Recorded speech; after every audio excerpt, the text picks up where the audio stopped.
And we are straight to be cutting across to breaking news coming in as Republic TV has accessed the report submitted by the judicial magistrate who is investigating the Satankulam custodial death case. We have secured the statements of eyewitnesses who have clearly stated that the cops brutally thrashed the father-son duo who later succumbed to their injuries. This is the big breaking development coming in the Tuticorin incident of the custodial death.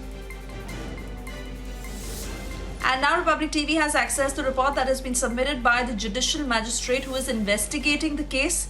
And these are statements from the eyewitnesses who have stated that the cops brutally thrashed the father-son duo. Sanjeevi, my colleague, joining us live with more details on the same. Over to you, Sanjeevi.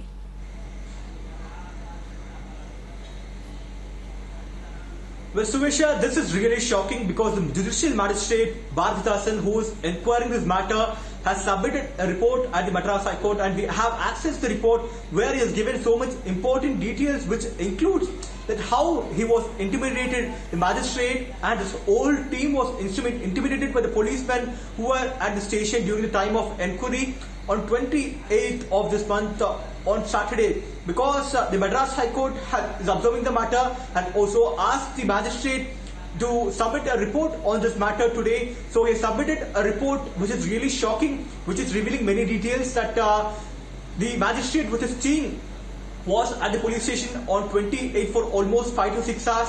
So since there was a kind of intimidating situation, the magistrate has to stop the investigation in between and had to return back. It's a shocking statement which is being given by the magistrate because the situation was intimidating, and even one of the police constable who was there also tried to intimidate the magistrate. Is another shocking news which is revealed. So even the magistrate also tried to get the statements from women constables who were there.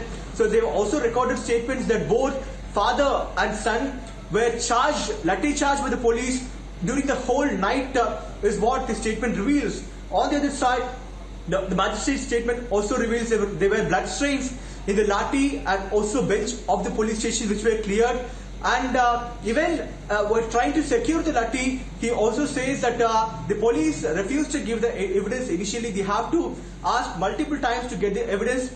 On the other hand, the CCTV footage of 19th when the arrest happened is being missing from the records of the police station, which is another shocking news. So all these information is being given in the report as a report to the Madras High Court, but still, based on the evidence of the autopsy report, the Madras High Court has also asked that a prima facie evidence is there to arrest the police who were on the duty at that time. But still, the Tamil Nadu government is in the denial mode and no arrest has been taking place. Apart from that, the magistrate who is inquiring the case has also mentioned that how he was intimidated of being a magistrate. He could not even, inquire the case freely at the police station. He was intimidated and sent back by the police, but no case is being registered against the police yet. Right. So Sanjeevi, pretty much until now, for whatever statements and evidences that have come to light suggest that the Tamil Nadu police was trying to spin the narrative so that they could digress from the truth, but of whatever that has come so far is suggesting far from that. So we'll continue to track the story very closely. For the moment, thank you for joining us.